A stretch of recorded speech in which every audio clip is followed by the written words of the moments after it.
If you believe that someone you report to, a manager or a boss or someone like that in a job, is narcissistic, you're going to feel it in the sense of you don't feel seen, you don't feel valued, you feel like the workplace is unpredictable, you feel like it's unfair, that it's inequitable, you might even feel that it's psychologically unsafe.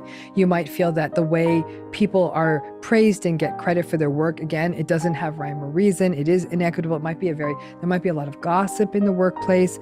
Those are the things that would suggest a workplace is you might be working for someone who's narcissistic. It's a tough one. A lot of this might depend on the nature of your organization. I always tell people, if you suspect that your boss or manager or someone you report to is narcissistic, start documenting the hell out of it. Because one thing HR doesn't care is you cannot roll up to an HR office and say, I think my manager is narcissistic. You're going to need documentation, which means saving emails and text messages and voicemails and meetings, minutes of meetings. And you're going to need as much information. Try to avoid meetings alone, all that stuff, to have that sort of evidence base.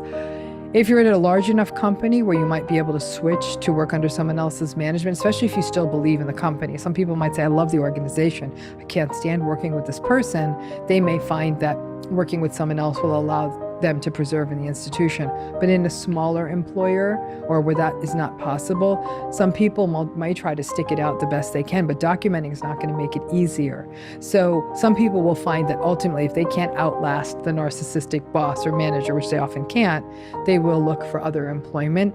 Some people also find a lot of solace in collaboration. So just because you work for a narcissistic manager doesn't mean your colleagues are narcissistic. And there's some interesting research suggesting that some really powerful collaborative relationships can come when the leadership is narcissistic, but the teams actually come together even stronger. It's almost like they're united against a common enemy.